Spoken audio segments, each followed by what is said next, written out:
2.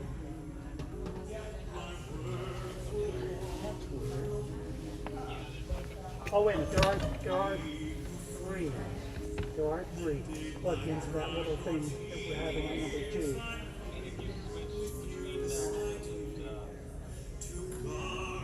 You mean if I switch the 1, 2, 3, 4? No. Oh.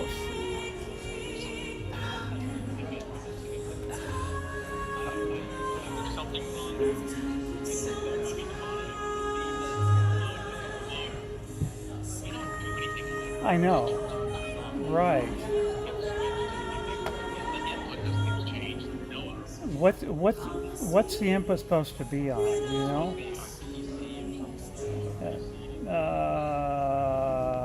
There's a HDMI 1, HDMI 2, USB type,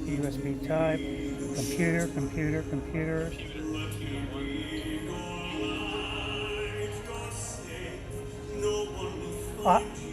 I hit that and it came up there. Well, I gotta see. It's my PC screen, my desktop it's not centered. But it's showing up there. It's showing up there now. Yes. Okay. Yeah. So I just moved that. Perfect. Okay. Right. All right. Thank you, Jeff. Appreciate it. Alrighty. Bye bye.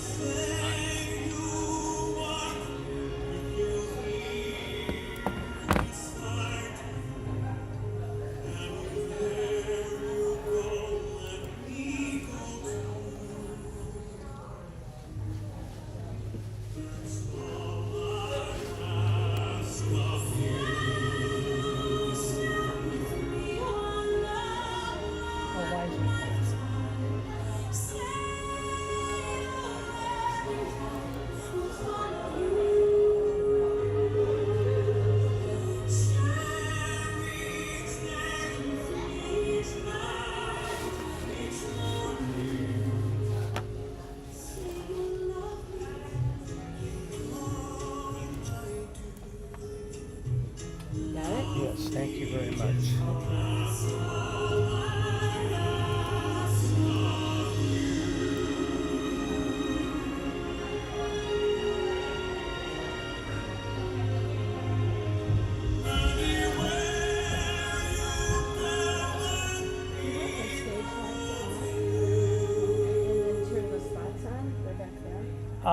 The thing is, Sandy's going to be on the floor, so we need to flare it. Melissa's going to turn the lights on. I know, I told her to. But I'm saying Sandy needs the overheads on for when you're speaking, otherwise you're going to be in the dark. Christian wants to do sound check. Okay. And so do I. So should I tell him now? I'm sorry, yeah. baby. I'm sorry. Sorry. No. You'll be able to fix it. Do you want some water? I'll get some. Do you want some wine? That would be better. No. I'll bring you wine if you want. No, I'm going to tease you.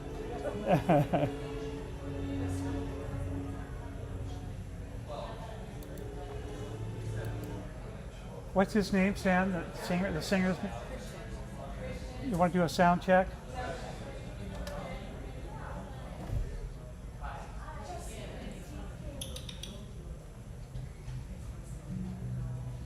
I plugged into your number 8, which said Oh, okay, you're number 8, okay. figuring that your EQ would be all set up. Okay.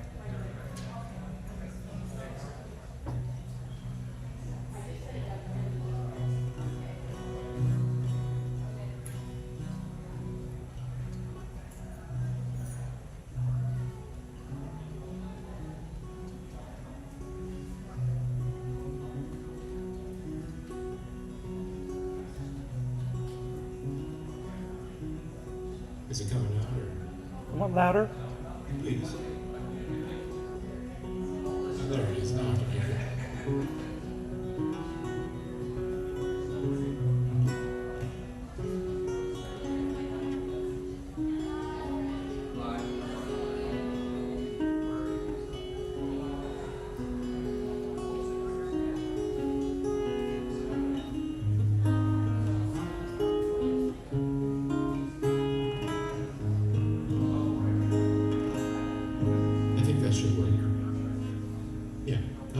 vocally, is it okay for you? This is pretty bright, so I think I'm good. All right, good. Good.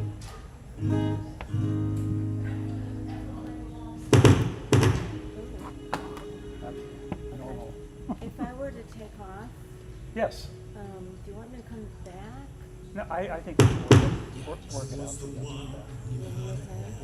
Well, Thank call you. me if Yeah, not, thank you. I because appreciate I'm that. only 10 minutes away. Thank you. I think we're good. Okay. All right, I'm having a little time. I'll see you in the morning. What's that? You may still be here, so I'll see you in the morning. Yes, yes, I will. Should have brought a You know, sleeping bag. Gretchen sleeps back in the You're tunnel. right. You might as well do. Uh,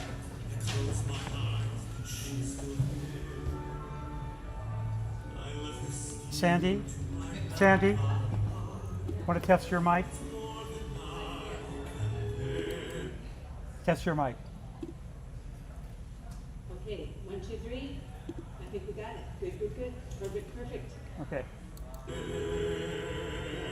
When I plug in the guitar, you might want to just mute that guitar channel so it doesn't make that. Thank you. And same When I thing- see you get up there, I'll know to mute it. And then same Well, thing in when fact, I'll mute it now. There you go. And then when I'm done, I'll just look at you Yeah, and then okay. I'll pull out to Yeah. since I got to go up Perfect. 2 different times. Perfect. He knows what he's doing. I took the 9-year-old when she was born, and I was like, oh my goodness, this is going to be really interesting. and Matt said, no, it's Uncle Christian, because he was named after us. Yeah. Because I said, It's funny because I just said to him, I said, I think you're the one playing it. So, that's so cute. It's so cute.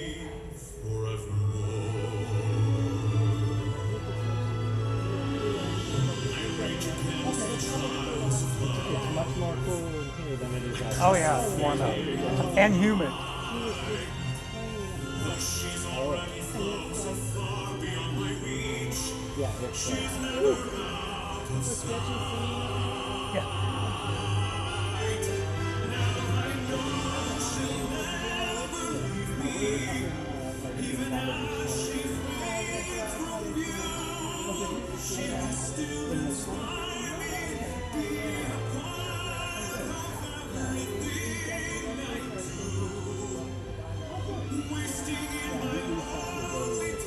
Oh, yeah, yeah. It's beautiful. We definitely actually started our church. Yeah. The big,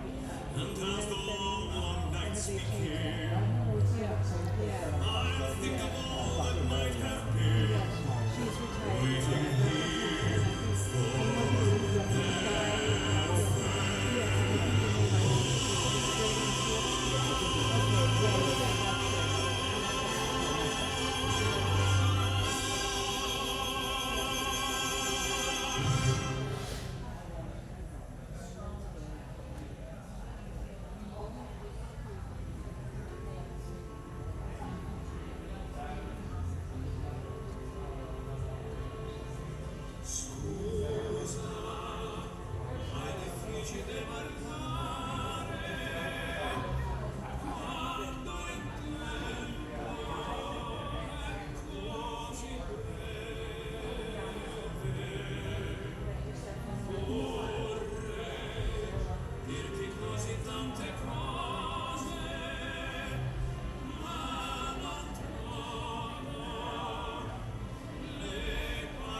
should get you some lemonade if you like. Oh, Do you want lemonade? thank you. But as soon as you get everything out and you close the doors, you can set up.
Okay.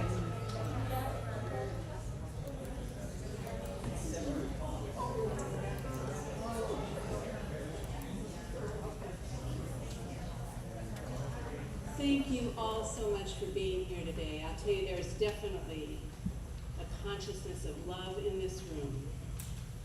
You can feel it in the family, the friends.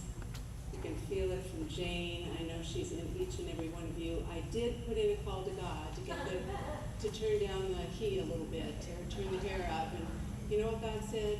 Breathe, relax, enjoy each other. So we'll have to do that and just let the air get as cool as it can be. But I want to say I was not blessed to know Jane personally in physical form, but I know her through her family. And I can tell she was an amazing woman, a gift that all of you hold a piece of in your own beautiful way. We come here today to celebrate her life. And thank you, especially Candace and Melissa, for putting together all the information about your mom that we could piece together. And I'll tell you, Jane was a woman of so many gifts and so many talents. My first wish for all of us to do is take one of her gifts that touches you deeply and expand it in your own life.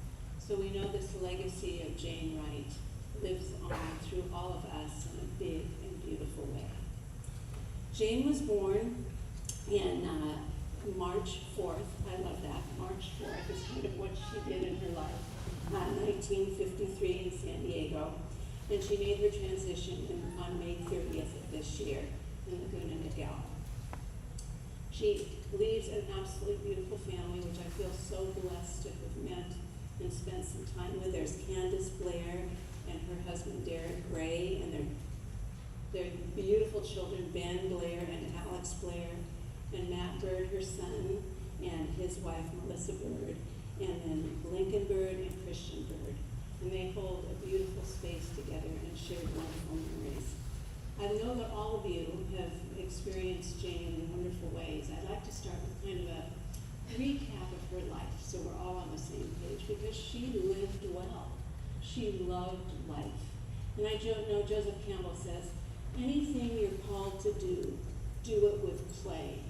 And from what I hear about Jane, she had that sense of joy and kindness and play in her life and infused that in all that she did.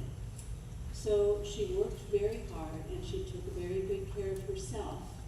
She had, I could just tell from reading what she wrote, the tenacity and the hard work, the passion to live life fully.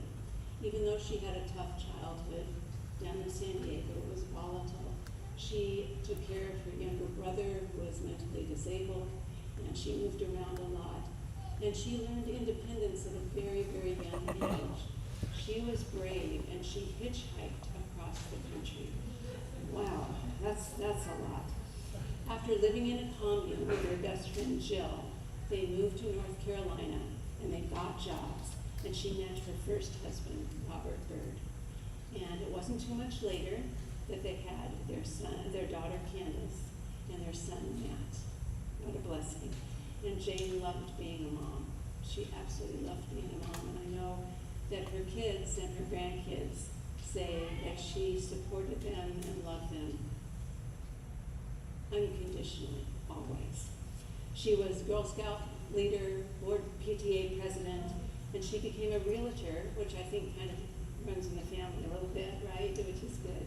And she had became a broker and had management companies, and that's beautiful. And she mentored many people.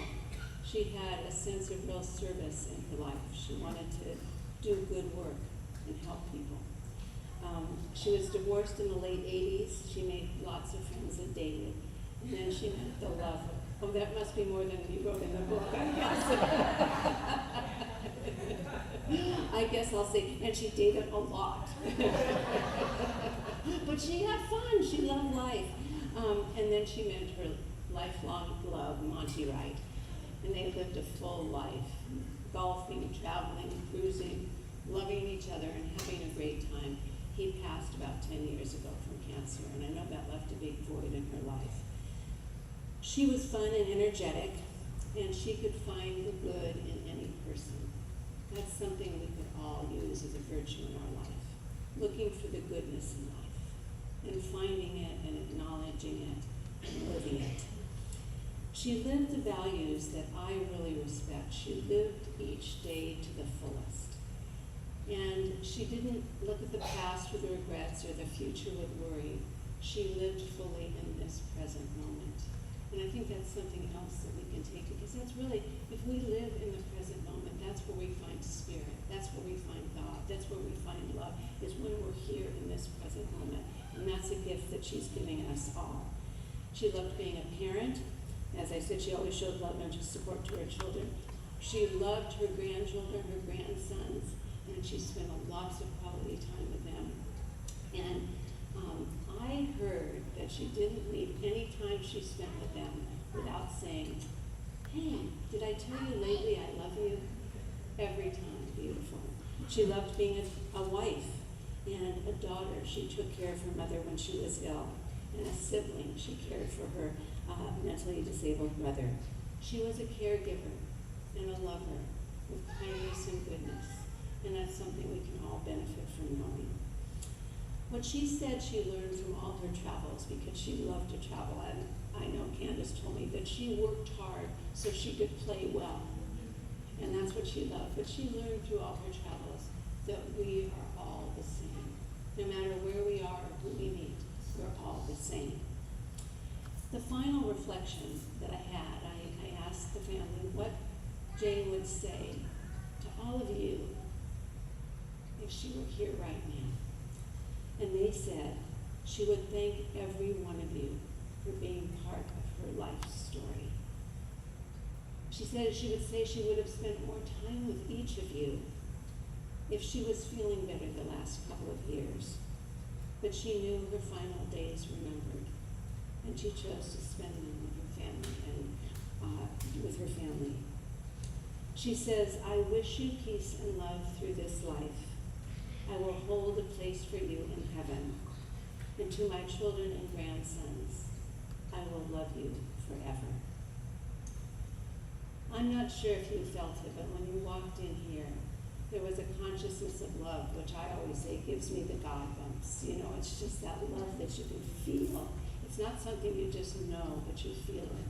And that's the gift that I know Jane has given all her family and friends, is that consciousness of love. And each of you have been touched by Jane in a certain way, and I know there's grief and loss at her passing. We don't deny the grief, but we're here today because we want to see the whole picture, the whole experience of life. Nature has so beautifully designed us that when the body is no longer a fit home for the spirit, which we know what's true about us is our spirit, that's what's real, that's what's eternal, then the spirit lets go, loosens its connection with the body, and moves on to a new and exciting existence. There's something more for Jane, and knowing that helps us have the greater understanding to heal the grief and sorrow that comes with a great loss like this. We also know for Jane, even though it's so sad for us and for everything, there is this season that life is eternal, and there is a blessing for her. And I think one of the difficult parts of today, the importance of coming together in a celebration of life, is together we can bless the gifts that are here, the memories, the joy, but also know it's time to let go and see and know that Jane is taken in God's grace, taken care of, and being guided in her journey. Jesus said God is not a God of the dead, but of the living, for all live. God knew that every life is eternal, and this is a chance for us to expand our understanding of immortality and eternality. We know that the way we think about an event really makes an effect on how we experience it. Jesus said, let not your heart be troubled. In my Father's house there are many mansions, and we know that as many planes of existence, many experiences for us. On each one we grow and learn. Each one is an opportunity to learn more about life, ourselves. We don't know what Jane's learning right now, but from her life, I know she's busy already. I know she's at work, making friends, connecting with people, helping people, and doing things to expand her mind and her heart. It goes on to say, I go to prepare a place for you, which means life is on purpose. When we leave, we're not going someplace unknown or empty. We're going somewhere that's prepared for us, and that we are prepared for it. There is a divine plan for all of us at work. We know that life is eternal and we are blessed. I want you to picture for just a moment. We feel, of course, we have Kleenexes all over here because there's a lot of sadness and the loss of a life. But just for a moment, feel the joy of those waiting for her on the other side. The joy of the people that are there already. Because Jane doesn't leave us and she's gone. She's just gone before us. And just like the people in her life that have gone before, they're waiting there with open arms, welcoming her. And we need to picture that part of this story too, so we know that she is welcome and this is good. There's no real reason right now to think Jane will return in a physical form now that she's free. But we do know there's something good for her. And what I love is this passage from the beautiful mystic poet Khalil Gibran in the book The Prophet. He says, when you are sorrowful, look into your heart. You shall see in truth you are weeping for that which has brought you delight. For what is it to die, but to stand naked in the wind and to melt into the sun? And what is it to cease breathing, but to free the breath from its restless tides, that it may rise and expand and seek God unencumbered? So she's having a closer relationship with God, with goodness and with love. The Apostle Paul says, what is seen is temporary, what is unseen is eternal. So that's our gift, to expand our knowledge of the whole of the event. And I know right now I would like for us, think of your special way, your relationship with Jane. Each of you had a personal, intimate relationship with her, a way that she touched you and you touched her. And I'd like you to think about that for a moment. Because what we know is that love never leaves us. Love never dies. And sure, most of you have had experiences of loved ones that have passed on, and that love doesn't leave. The memories don't leave. They go with us. The learning doesn't leave. We take those with us. So I want you to hold in your mind and heart the beauty of the gift Jane has given you and you gave her. And we're going to do a blessing of the hands. So I'd like you to just take a minute and look at your hands. Hands are so special. They carry so many gifts, so many memories, so many opportunities. Just look at your palms for a minute and just bless these hands that are your hands. These hands that have held the hands of Jane. The hands that have embraced hers in times of joy and comforted her in times of sorrow and reached out in times of fun and joy. It could be cards, it could be games, it could be cooking together, whatever it was. All these hands are done. Know that through your hands, you have made love tangible. You've made it real. And bless these hands as they have cared for Jane in many ways, whether it's through prayer, whether it's through reading, and it's through actual cooking meals or doing something for her and the family together. Know that these hands have held the weight of grief, and we know that they also carry the priceless treasured memories that will live on forever. How beautiful these hands are. What a gift this is. Now, from this moment, Jane is not here, but I asked you in the beginning to think of the gift you want to carry on in your life.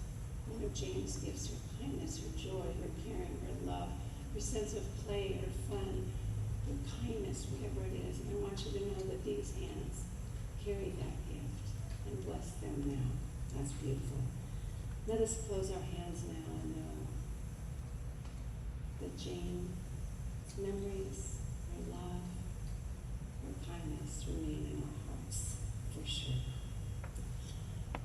And I believe Christian, now I thought this was Christian, a 9-year-old Christian who was playing the guitar, and I thought, wow, what a treat. But then I found out it's Uncle Christian. So where's Uncle Christian? Oh, I lost you, and you're right behind me. Come on up. You have a beautiful song, and I'd like you, while Christian plays in my life, for you to think about what these hands have done, your hearts have done. Remember Jane, and let's send her a blessing right now.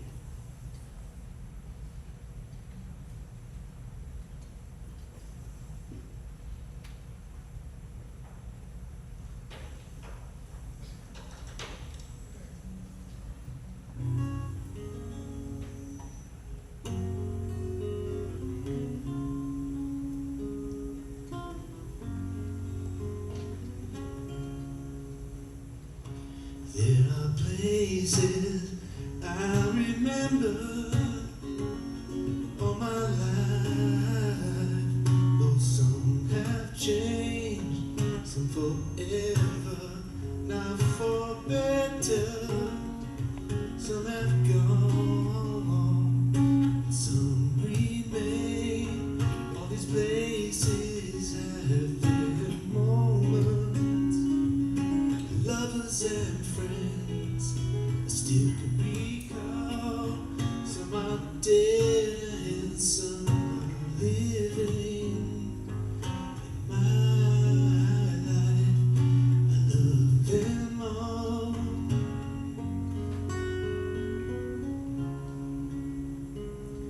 But of all these friends and lovers, there is no one that compares with you. And these memories lose their meaning when I think of love as something new. Though I know I never lose affection for people and things when before. No, I often stop and think about them. In my life, I loved you more.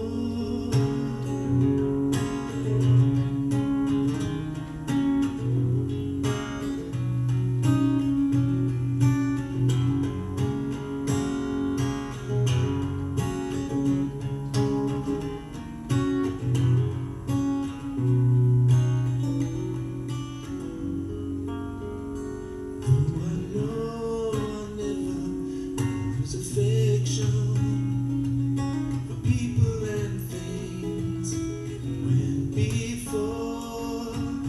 No, I often stop and think about them. In my life, I loved you more.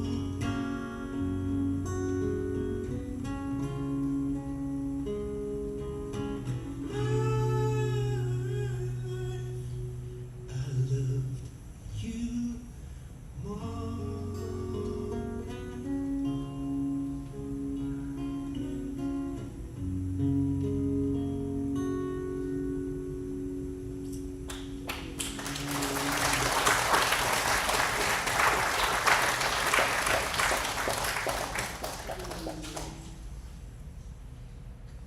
That was beautiful, Christian. Thank you. We get to hear from you again. How blessed we are. Thank you. Now, I did call in Jane's help. I told her to send the angels down. We were having some trouble with a slideshow, and it's very important and put together by Blair, and I want to thank you for that. There are you, Blair. Thank you. And we finally got it working, so that's good. And so just if you want to turn the lights off now, Melissa. I know, we forget our jobs and we get so in the moment. But just look up here, and I know it'll bring a lot to your heart and mind with all these beautiful memories.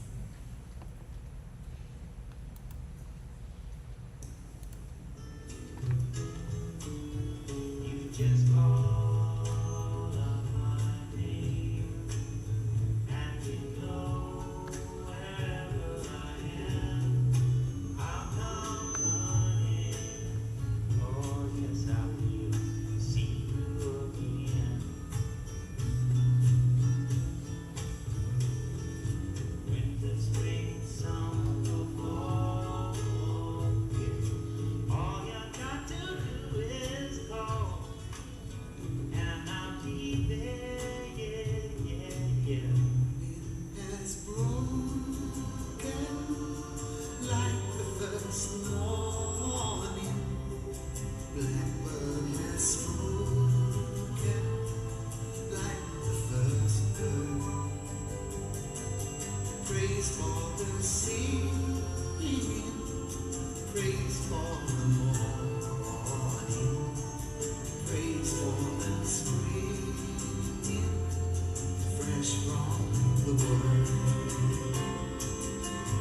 And I think to myself, what a wonderful world. Yes, I think to myself, what a wonderful world.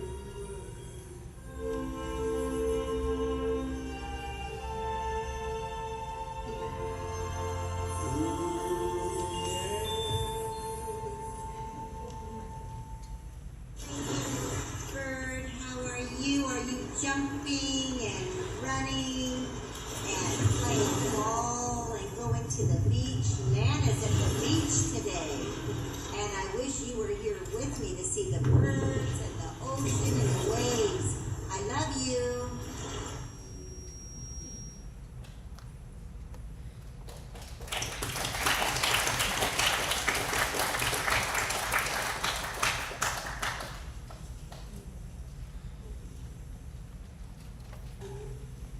Well, thank you, Blair.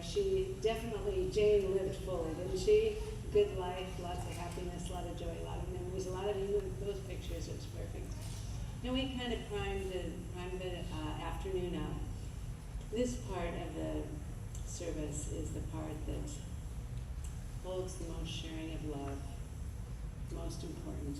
There are tissue boxes around, so be sure you grab one if you think you might need one. But we're going to share, first of all, family, and then we'll open it, depending on time, we'll open it up for short sharing from others. So it's going to be a wonderful time. I'd like to first and foremost invite up Matt.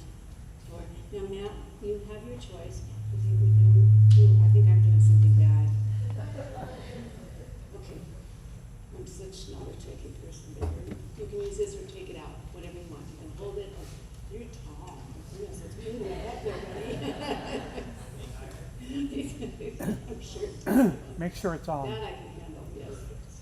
Does that work better? Well, No, push I wasn't talking push to the you. button. Okay, Push the button. yeah, perfect, that's easier. You got to push the button on the mic. Hello, my name is Matthew Bird. Jane was my mother. Thank you for being here today to celebrate her life with us. She touched a lot of hearts and she moved around a lot. So thank you all for traveling from all over Orange County, Riverside, Torrance, Arizona, Hawaii, Virginia, North Carolina. Thank you for being here. Mom had many remarkable qualities. I'd like to tell you about 3 of them. Love, joy, and wisdom. The one that impacted me the most was love. She taught me to love generously with your whole heart, to listen carefully and love with passion, patience, and understanding. The only thing that she loved more than being a mom was being a nana. If you've ever seen her holding one of her grandbabies, it was like watching her in heaven. Growing up, she was Candace's Girl Scout troop leader. During my birthday slumber parties, she was our midnight toilet papering getaway driver. Those were some of the greatest nights. She was so much fun.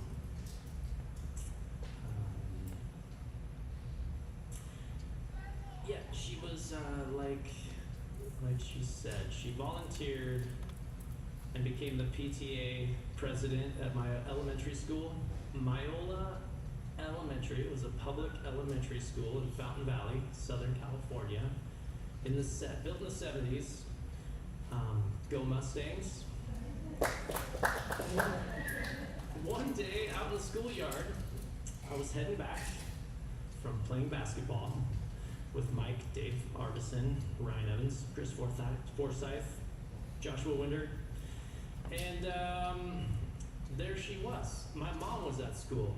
She was just there in the middle of a group of kids and faculty, just kind of glowing, a lot of smiles around her, very happy to see her.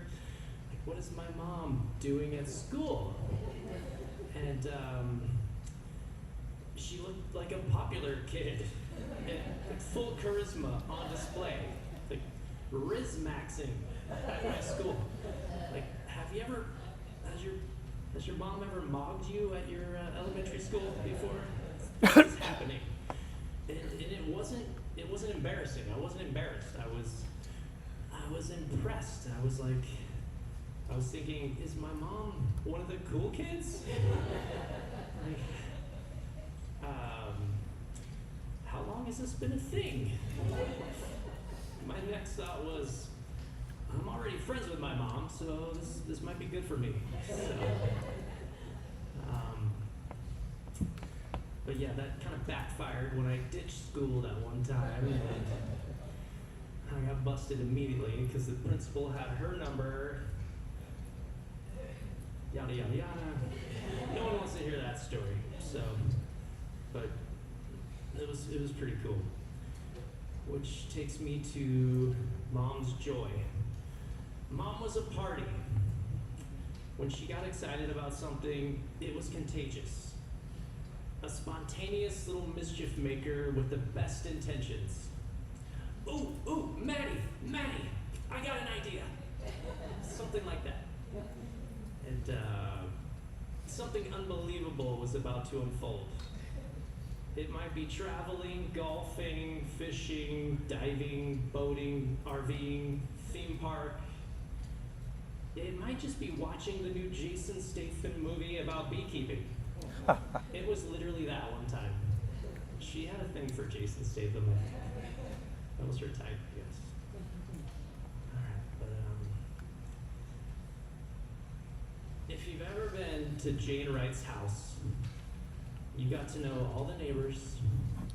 You get the tour. She's like, oh, yeah, there's where Peggy and John Louis live, right there. Raquel's right around the corner. There's where everyone else lives right there. It was always in a good location, modern, stylish, clean, well put together. Going to her house often meant that you were on your way back from, in the midst of, or about to go on an adventure. Mom moved, every 2 to 3 years. That adventure became finding a new home in a new city. Mom moved about 13 times within a 15-year span between the 90s and the 2000s. So that was always fun and an adventure. She had great taste in houses, and maybe that's why both of her kids ended up in the real estate profession. And my mom was not an academic, or good at memorizing, like philosophy or speeches or something, but one of the wisest people that I know.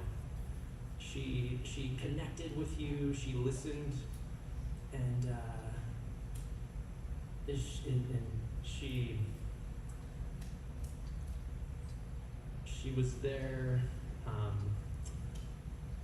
She was there for you. Now and then I found myself sad and stuck within a difficult problem, and she was right there, ready to listen, boost my confidence.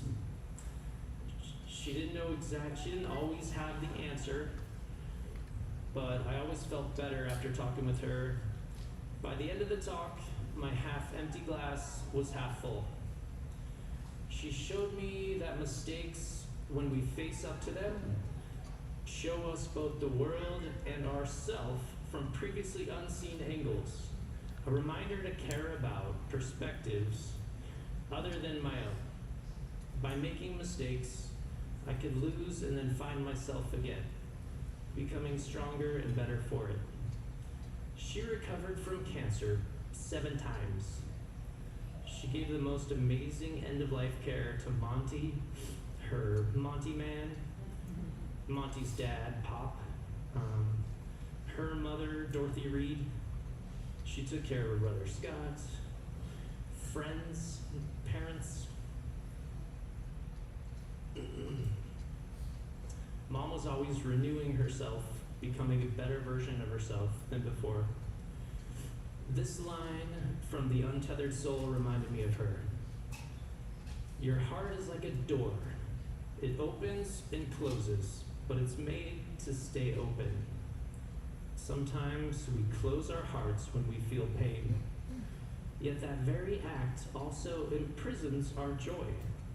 Being open makes us vulnerable, but it also allows us to fully live. In honor of Jane Wright, how about we take a deep breath, slow it down, remember to not take yourself too seriously, keep your heart wide open, and go outside and play with your friends.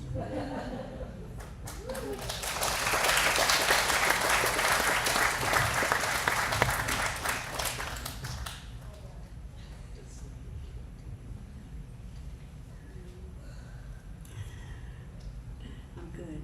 Hi everybody, I'm Candace. I'm Jane's daughter, and I'm gonna get through this. When I was starting about what I wanted to say, I don't want to go into everything about her life, but I just want to share how she made me feel loved. So, if you know my mom, you probably have a Jane story, right? You all have Jane stories because when she passed, I keep hearing them from all of you, and they're hilarious. Hi, Deb. Maybe it's a golf game, or a cruise, or catching a big fish, maybe even gambling more recently, or one of her adventures. But her stories always started out with, "Oh my gosh, honey, you're never gonna believe this." Everything was excitement for her. She always created excitement. But my mom made everything so special and fun. So everybody has a Jane story, and they are an incredible gift. She always made people feel seen, accepted, and heard. One of my favorite stories was when I was little. She was our Girl Scout troop leader, but she wasn't one of those moms who just sat in a folding chair watching the kids play. Like, she literally was doing cherry drops on the monkey bars. She was like one of us.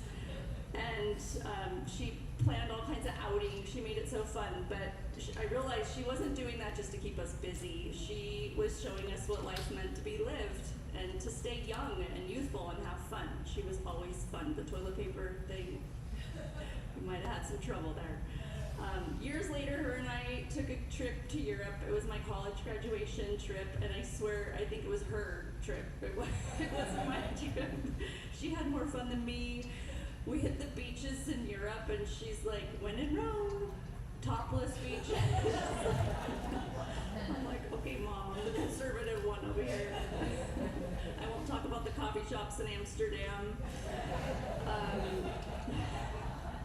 But she had this way of every country that we would enter, she would have to speak in the accent of that country, and she really thought that she sounded authentic. Like, "Honey, we're gonna have some tea and crumpets." I'm not good at it, so I won't go into the other countries. But those moments I'll treasure forever. And the most memories came from this last year, because she lived with us, and I feel like she was on borrowed time. And every morning I would come down from sleeping, and I'd get all dressed, and I'd go in her room, usually to bring her a smoothie, and she would just be so excited to see what I was wearing and what my schedule was like for the day, and she'd say, "Honey, turn around, you look so beautiful." But she was the one with cancer, but you would never know that she was suffering. She never complained. She was always happy and always cared about others. She put others before herself. And that's why, while she was fighting the hardest battle of her life, and she did it 8 times, but I don't think many people heard her complain. I also have to thank my husband, Derek, because he was her Derek. If he had an older brother, she might have remarried a third time. But he showed her what love was like by taking her to her appointments, like sitting in the waiting rooms for hours. They shared countless stories, all the TV shows that they both watched. It showed me that what love was really like. It was showing up even when it's not the fun times. But that's how she lived. She showed up for everybody. Maybe at different chapters of her life, she showed up for each one of you. She showed up for her friends, especially Raquel, her dearest friend in this precious last chapter of her life. The two of them are like little schoolgirls, giggling, playing cards, watching shows, talking on the phone. And she didn't even like talking on the phone. She actually hated it. I think that's from all her years of being a realtor. She was over it, but she would talk to you. And she also encouraged me to dream big, and she is the reason I am who I am today. I owe it all to my mom. She showed me how to live life, and she also moved on after Monty passed. She didn't make that stop her from having fun and living life, going on one more trip, playing one more golf game. I'm proud of her for that.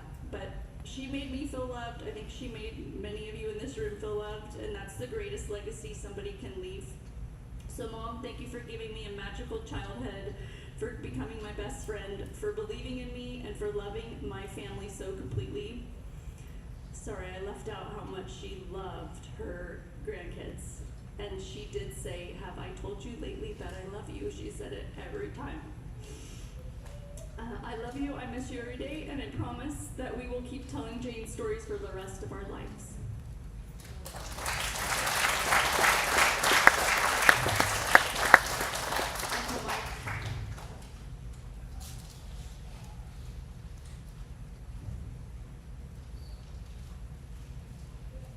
Thank you for being here today to celebrate my sister Jane Yvonne. Jane had several layers. I'm going to take you back to where I think the initial layers started. And it started with my mom. Jane and I were 28 months apart, and I always appreciate the care she gave our mom and our brother Scott. All in care. Jane was always all in. That experience starts with my mother, Dorothy Jane, maiden name Campus, was born in 1927 on a dairy ranch in Kailua, Hawaii. The four sisters of my mom, along with their four uncles, owned and operated a cattle ranch and some produce. In 37, the girls and the cousins needed education that Kailua did not have. So the uncles and the dad and the mom sent those ladies, those girls, to the Academy of Sacred Heart Convent in Kaimuku near Honolulu. They were there for the week and then came back to the ranch for the weekend. I saw my mother in a regimen of living, cleaning, and studying with her sisters and cousins. And then she said, my favorite nun at that academy was Sister Yvonne. The convent experience allowed my mother to take that work ethic of the nuns and the ranch family to the challenges of being a teen and then on to being a wife and a mother. That challenges with those ladies, those girls, back then was after Pearl Harbor, the uncles, the dad and the mom sent all those kids, the cousins, from Kailua to California in 1942. In 1950, my mom married, well, in 1949, my mom married my father. Of course, he was in the Navy. The Navy and the armed forces were shipping these kids around for the Korean War. And then she just loved having us as small kids. Then I was born in 50, Jane was born in 53, and my brother Scott was born in 54. It was Scott that ended up with jaundice and a very high fever, and that challenged my mother continuously. But with her background, she took care of my brother, but it was in 2-year increments, because after 2 years, you're transferred to Pensacola, Florida. After 2 years, you're transferred to Jacksonville. After 2 years, you're transferred to Norfolk, Virginia. And it was starting all over to try to get my brother that was intellectually challenged, and, limited on vocabulary, and it was in Norfolk, Virginia, that it was in Norfolk with my sister and my mother were together. My sister would help dress my brother, work with my brother, and that's where the caring came. To me, my experience is, part of that time was my mother got a grant from the doctors to help Scott, got a grant from Old Dominion University for speech therapy, and I remember Jane being with him. She must have been like 9, 10, just working with the speech patterns with Scott. And that's, I didn't, back then I was older, but at the same time I thought every house on the block was the same as our house. But it was Jane that was propping us up. She even got so close, I mean, she controlled Scott every day, as well as going to school. My mom was a great caregiver and a mentor to Jane. Selfless support, just selfless support.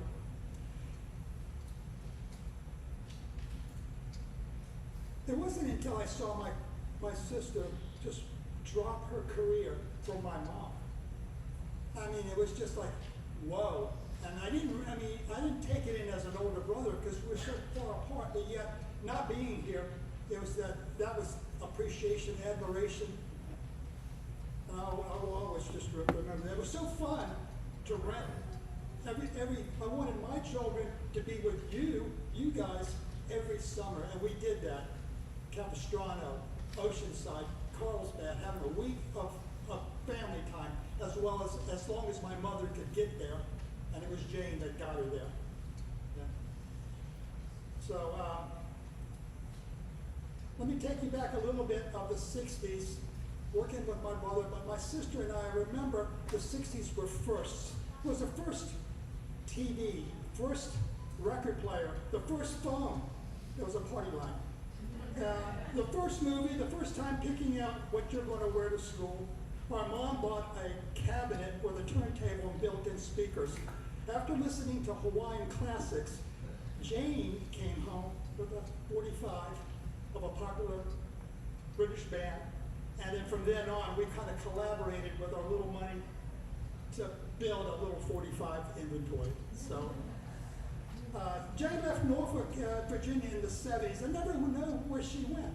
And then a couple of years later, she appeared in Norfolk, Virginia with Robert. Did you have a dog named Roger, or was it Homer? Two dogs. That summer, then she headed out to California. I really enjoyed visiting you guys in Fresno and continuing on with that relationship. Even and my mom at that time too also left my dad and started a new life in California. And it was Jane that wanted to keep that mom and daughter energy together. So, but again, it was the working with my mom took a lot from her, but then it was fun with Monty and watching Monty's dad. I kind of, we would talk often, but not see each other as often as I would have liked. But also the continuation with Scott. She may have moved 18 times or 13 times, but Scott was always with her. He was with us a little bit, but it was Scott. And right now I have Scott, and I really appreciate Jane for doing that. Melanie and I were married in '91, and Jane was one of the first bridal attendants. Melanie wants everyone to know that she loves Jane so much. Nice relationship there. We'll cherish the time she was with Jane. It was so fun to be with Jane in the Norway cruise, and also in San Clemente this April. She touched many lives, and you're right, Jane is within all her children and all the people that she touched. Thank you so much.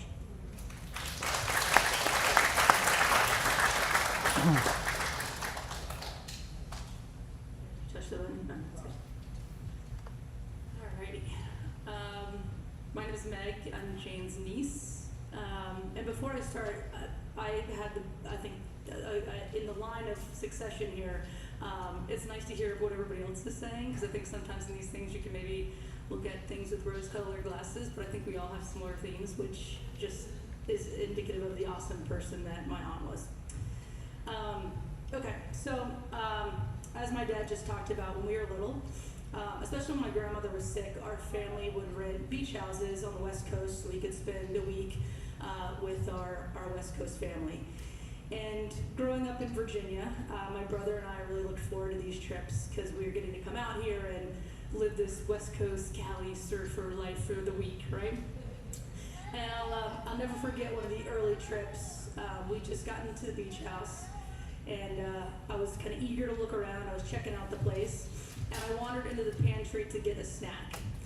And my dad, hearing me from the other room, came into the kitchen and immediately said in one of his patented Michael voices, "You're gonna ruin your dinner." And without hesitation, in her infamous Jane drawl, Auntie Jane whips around the corner and goes, "Michael, relax. She's on vacation." And that became a family saying from that moment to this day. But that was Aunt Jane, right? She was cool, so effortlessly cool.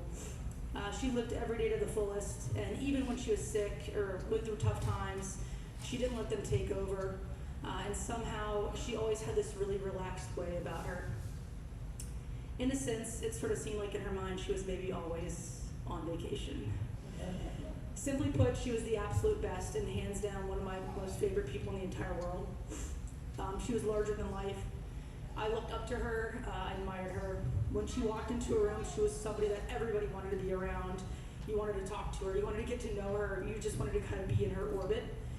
And growing up, of course, on the opposite coast, from Jane and Candace and Matt and the family, we didn't get to see each other as much as we wanted to, but thankfully over the last 10 years or so, I've been fortunate to have to travel a lot for work, fortunate and unfortunate at times. But fortunate in this case because I was often able to come to California or Arizona, which meant I got to plan side trips to see Aunt Jane and the family. So whether it was at an RV park or on a cruise, or wherever the perpetual wanderer happened to be, I was able to meet up with her. And wherever Jane went, of course, she made friends. She built a community. And the incredible thing is, her friends became our family friends. And of course, many of you today are a testament to that, and I'm forever grateful for those friendships and memories that we shared. And not to mention, it speaks to the person that she was. She brought people together, she welcomed you into whatever little world she created for herself during that moment. A few years ago, we were lucky, my wife and I, to have Jane and Raquel stay with us for a month, using our house as sort of their East Coast base during cruising season. And we'd stay up at night, she'd tell us stories about the family and about growing up with my dad and Scott. And sometimes the stories matched, sometimes they didn't. And we got to do things that we both loved, right? Playing cards, drinking Bloody Marys, even the occasional casino trip. And to this day, whenever I look at a black club on a playing card, I will always hear her voice in my head saying, "Oh, puppy feet." I also love playing golf with her and talking with her about the game. I really just sort of started out when they were there. And one day we were on the course and I was rushing and everything and getting frustrated as most golfers do. And Jane looked at me and she said, "Missy," as she would say, "Missy, suave, slow it down." And that has become my swing thought. There isn't a round that goes by that I don't think about her. Usually after a shank or a miss hit, I have to stop and pause, and I find myself smiling and hearing her voice in my head saying, "Suave, slow it down." But more than all of those memories, I think what I'll remember most is just simply how she made us feel. I know, probably similar to how you all, she made everyone feel warm, loved, supported. It really didn't matter what we were talking about: sports, relationships, life, thoughts about my dad or other people in the family. She listened. She supported you. Even if she didn't agree with you 100%, she still you still walked away feeling like she heard you and like she was in your corner. She was a light, a warmth. She was a great big hug, a great big laugh. And she was always up for a little friendly battle. We had this ongoing debate over who was taller. And when we couldn't settle that, we would do this reach contest with our arms stretched over our heads, and neither of us was ever willing to concede to the other. But it's those little things that I'm gonna miss. She made you feel loved, she made you feel like she was in your corner, and she reminded you that sometimes, without even trying, don't take everything quite so seriously. Slow it down. Enjoy the little things. Enjoy family and friends. Always be on vacation. Suave. She cared so deeply about her family, her kids, her grandkids, her boys. And my one regret is that she wasn't able to meet my kids. But don't worry, Auntie. They'll know you. They'll know your stories, your sayings, the force that you were. I hope I can give them a little bit of what you gave me. The support, the warmth, the great hugs, the laughs, the feeling that someone's always in your corner. And I have a feeling there'll be plenty of times in their lives where they'll hear somebody say, relax, they're on vacation. And now as a parent, I realize that sometimes is easier said than done. When things get frustrating, just take a breath, slow it down, suave. Auntie Jane, I love you, miss you, and thank you for being the absolute best.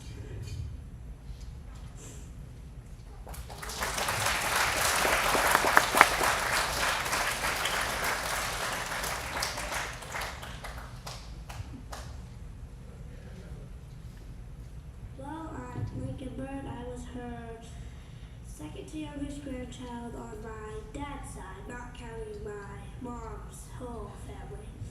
So I'm going to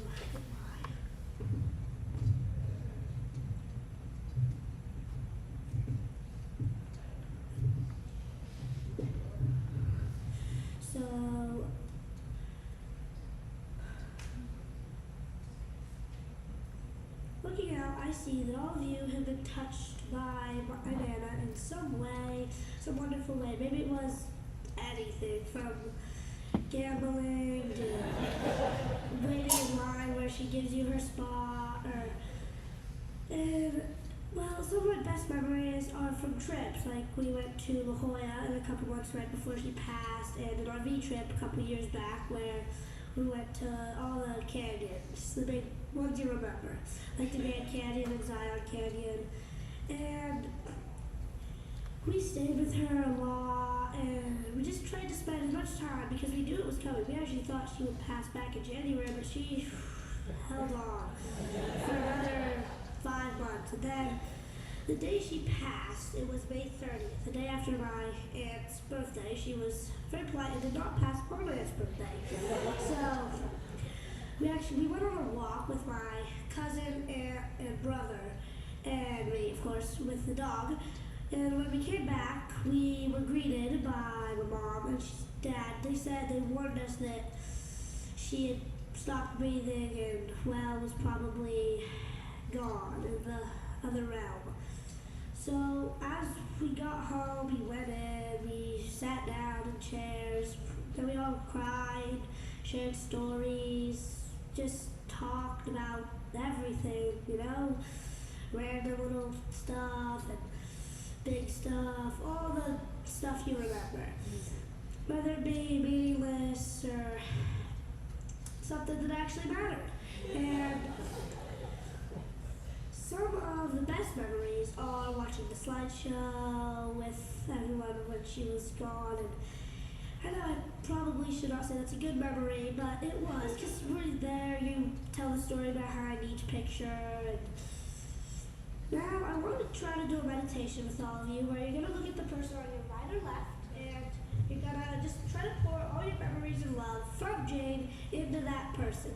And try to just close your eyes and just try to do it your hardest, where you really, really care. Like, don't do it like just like, okay, close my eyes, look at them. Really, really try, like actually do it. So we're gonna take some time and, well, yeah.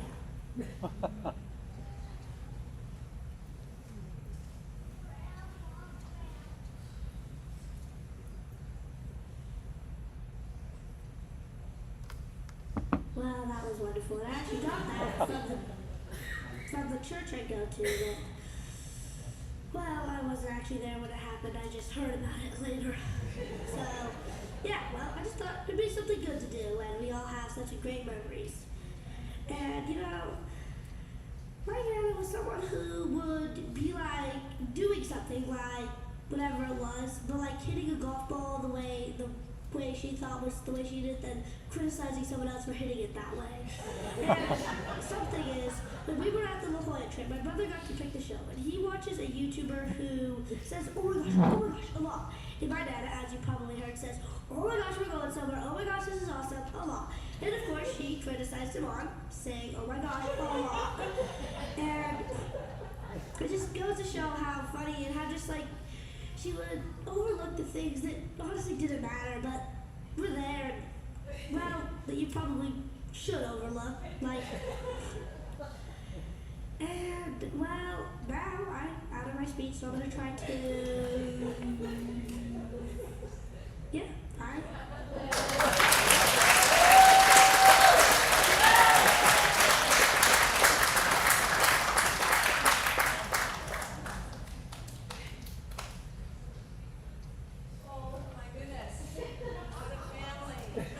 don't want to hurt anybody's feelings, but best for last? Wow.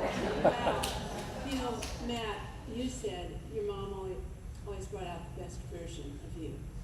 I think she did that to everybody, and I feel the best version of me was brought out because of all your sharing and caring. It was so good. Thank you. Now, it's 5:35, so we don't have time for long sharings because those Jane stories, I'm sure, those are good stories, but if you have something to share, is this good? Just a short share? Do you want to do that now? Okay, because we'll have time for sharing out in the social hall too.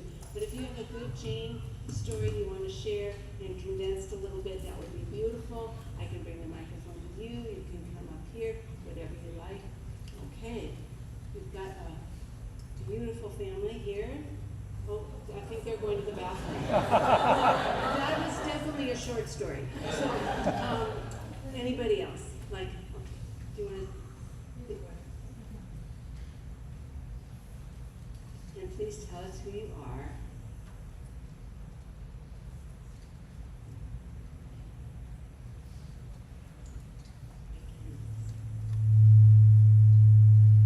That's me.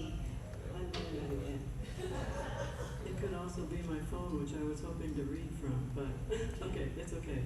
So I had a little bit longer story I wanted to say, but I'm gonna skip to my husband's story. He couldn't be here today because of a family commitment, and he was very, very disappointed. So yesterday I texted him and asked if there was an opportunity, if there was anything I could say on his behalf. Let me see if I can find it here. He said, only that I am heartbroken that I can't be there to celebrate her incredible life. Jane was very special to me, and I'm keeping all the memories of her safely in my heart. We last spoke of returning to Rocky Point and having a table on the beach at Wrecked at the Reef and sharing nachos and margaritas with Krista and Raquel and watching the sunset. We will do that in her honor and her memory. Love you, Jane. He went on to say, if you share my thoughts, please feel free to share how Jane and I came to share a beachfront condo for 4 days in Mexico. So Jane, Raquel, and Jim and I rented a condo at Rocky Point in Mexico, about a 3-hour drive from our house. And it was right before Jane was going into seclusion for one of her cancer treatments. And we just wanted to do something fun before that. But Raquel wound up needing to tend to some issues, and I got sick. And I said to Jim, I think you and Jane should give people something to talk about. You guys should go. So they did. So that's how my husband came to be sitting on the beach in Mexico with another woman sipping margaritas. Jim also added, I loved how she called me Mister when I ran afoul of her. She kept me in my lane on and off the golf course. So we love Jim very much.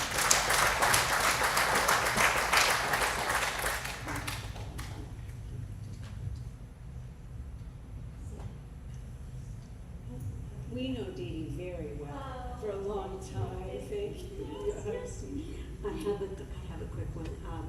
I got to do a lot of fun, adventurous things, but I think that one of her qualities was that she was brave and she would challenge you, and she was intuitive. So what happened with me was I was dating this guy that she intuitively knew was not good for me, and she had the honesty and the bravery and the willingness to come and confront me. And, you know, and she still loved me no matter what it was I did. But that was something that I look back on, and that's what a really true friend will do, is say, this is what I see, and she turned out to be absolutely right. Of course.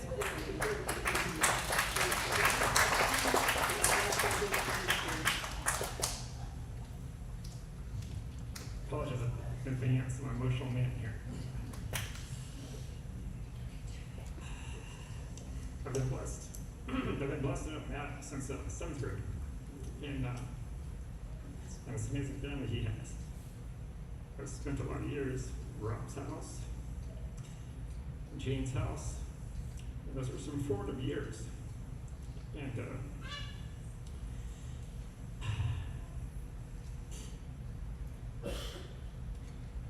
as many of you know, Jane created a space for freedom and safety.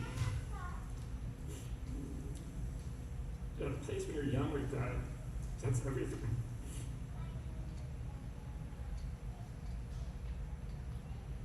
She meant a lot to me. I feel like I can speak for a handful of us friends back here. She gave us a place to be your true self. And it was everything. My ex-wife and Ryan, they had equal moments with her where we went through rough times. We were young and insecure, and she just gave us a place to be free to ask questions, and she just came at us with kindness, sincerity, and wisdom. Where, like you guys said, like, you just walk away just feeling better and stronger.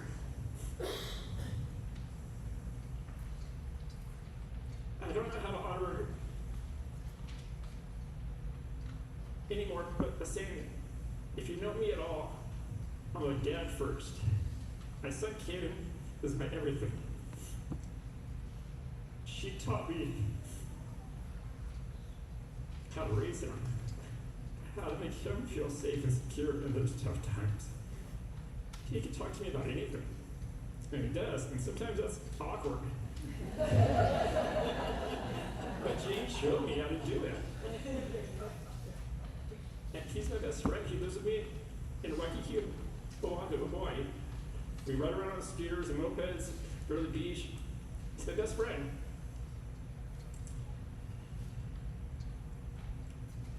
She put that in me. Her legacy will live on through me. I saw this line from Shakespeare Hamlet the other day, and it made me think of her. She was a woman. Take her for all in all. I shall not look upon her like again.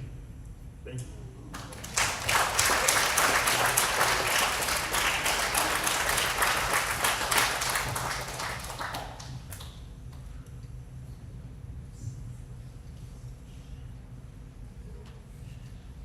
My name's Michelle. I am Melissa's sister, and there's so many things that I could say about Jane, but I'm going to try to narrow it down and say that she was fearless in a way that you don't often see. And when I say fearless, it's not that fear didn't arise for her, but she noticed it and she wasn't going to let it decide what she was going to do with her life.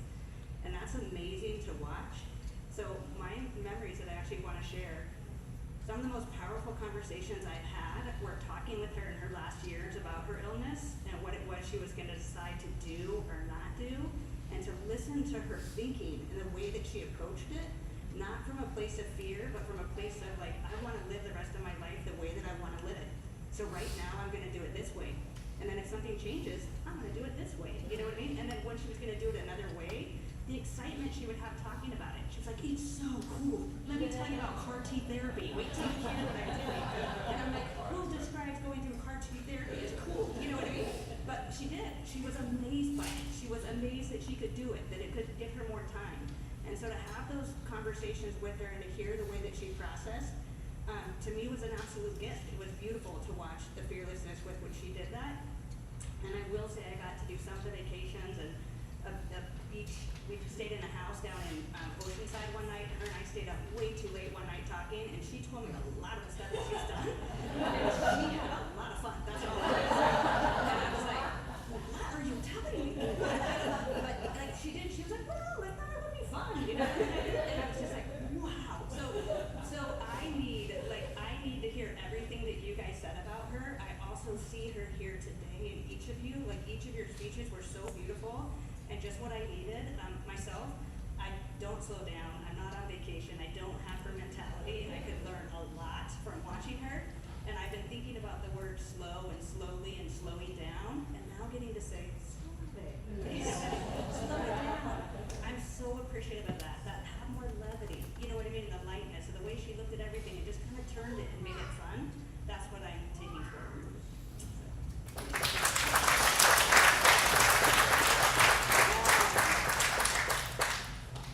Okay, is there anybody else? We are blessed by all the sharing. It's beautiful. Christian, why don't you get up and ready to play? I'm just going to read something short. We'll hear a last song, a prayer, and then we'll go to our reception, and we'll talk about that in a minute at the end. And we're all better because of everyone being able to share your stories, and I just really appreciate it. This is it's called The Poetry of Tears. And I feel a lot of the tears are coming up from the joy that's being shared and felt today. So I just want to share this, and we'll hear this, another beautiful Beatles song by Christian. Tears are not just sorrow falling from our eyes. They are love made visible. They rise from the heart like a sacred ride, carrying all the words we cannot say. Each tear is a crystal thread in the tapestry of memory, woven with laughter, longing, and the quiet ache of goodbye. They fall not only from grief, but from the beauty of having loved so deeply. Tears bear witness. This soul touched me. This life mattered. Let them fall freely, for they are holy water, blessing the space between what was and what will be forever.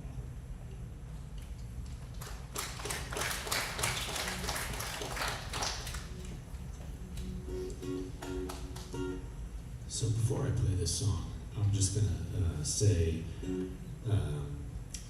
when they asked me to sing here today, I was really expecting them to give me a song that was like punk or rock or anything, because that's kind of what I would expected from Jane, you know, just blow the house out of the water, send you all home, you know, rocking to Boston or something, I don't know.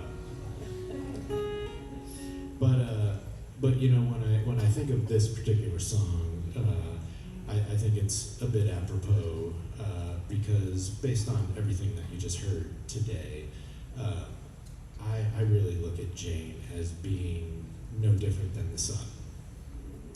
Gonna show up every morning. It's gonna be hot. It's gonna be bright. It is really gonna bring a level of joy from the darkness of the night before, and that, you know, I'm a blessed person. I'm married into an incredible family. Most people complain about their in-laws. I got really lucky. And then Matt came along into the family, and then we got this whole other family that invites us to Thanksgiving every year and are the coolest people. And the fact that you'd have Jane and Monty and Robert and peanut butter, and it's amazing as you go through life and you have your children to then have all this expansive extended family. I think somebody brought up earlier. And so super grateful for your mom, for you guys, but for her having you, and also just treating my kids almost like they were her own grandkids as well. It's an enormous blessing, and so this one's for your mom. Love you, Jane.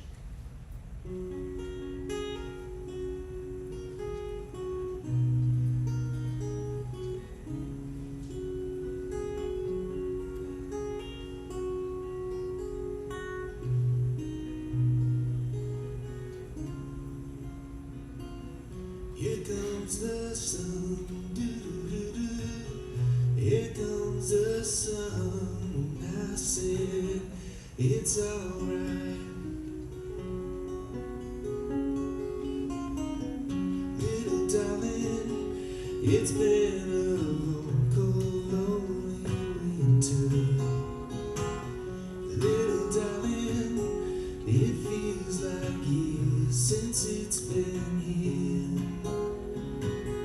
Here comes the sun, doo-doo-doo-doo. Here comes the sun, I said it's alright. Little darling, the smiles returning to the faces. Little darling, it seems like years since it's been here. Here comes the sun, doo-doo-doo-doo. Here comes the sun, I say it's alright.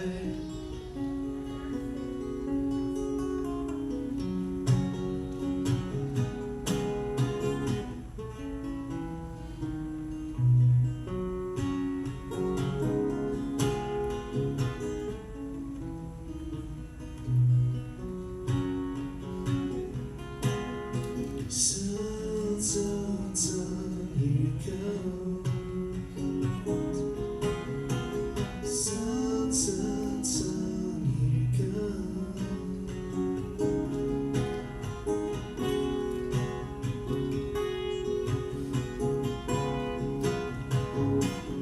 Little darling, I feel the ice is slowly melting.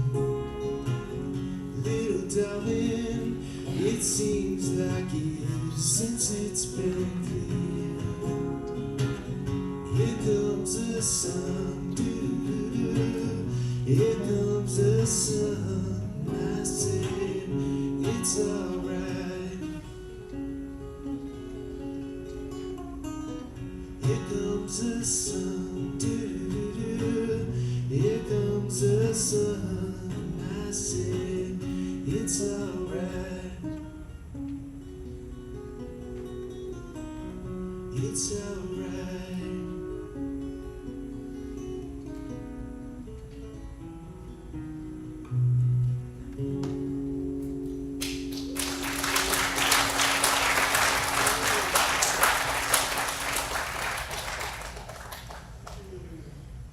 What a glorious, glorious time it's been with everybody together today, and I know, I heard the beautiful sharing. I didn't get your name from Hawaii. Joshua, what a beautiful sharing, the freedom and the security. I know that the two greatest things we can give our children are roots and wings, and I can feel that's exactly what Jane did for all of us. The freedom to express freely, the strength and courage to stand in our power, and God's love and goodness. How blessed we are. Let's just end in a prayer today, just putting your feet solidly on the ground, recognizing and knowing the power and presence of Spirit is right here, living through us, activating that goodness that is the truth of our being. We are blessed to be here. We honor the presence of Jane in our lives, the goodness she shared. We know that God worked through her in creative, beautiful, fun ways, that she was brave and kind and courageous and good, and we all leave better, more expanded, more aware, more alive, because we were here today and shared the truth, the memories, the goodness. And we know that same goodness of God carries Jane into her next beautiful expressions. I can't wait to hear them from the other side. side as she knows and lives even more fully and freely right here and now. We give great thanks to the family who brought us together and shared so beautifully. And we just know we keep the memories alive within us. We have time now to share them, to feel them, and be grateful. So it's in gratitude we end this part of our beautiful celebration of life today. We give great thanks for the goodness of God in our life, the goodness of Jane's presence in our life, and the family expressing, the friends expressing how blessed we are. We just say thank you, thank you, thank you. And so it is. Amen. All right, now, Julie.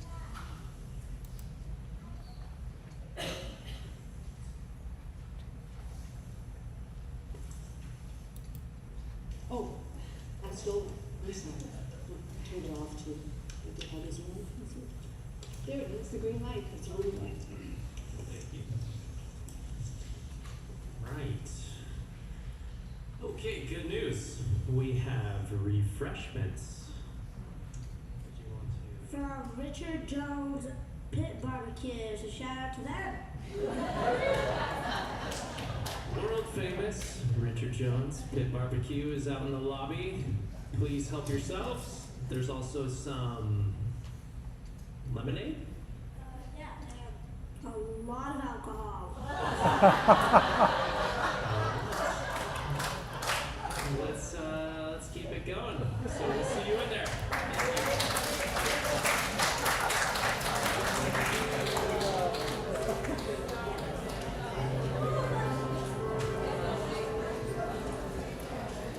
Rows and flows of angel hair, and ice cream castles in the air, and fan canyons everywhere. I've looked at clouds that way. Now they only block the sun. There rain and snow on everyone. So many things we've gone. Clouds got my way. I've looked at clouds from all sides now, from up and down, and still see how the clouds are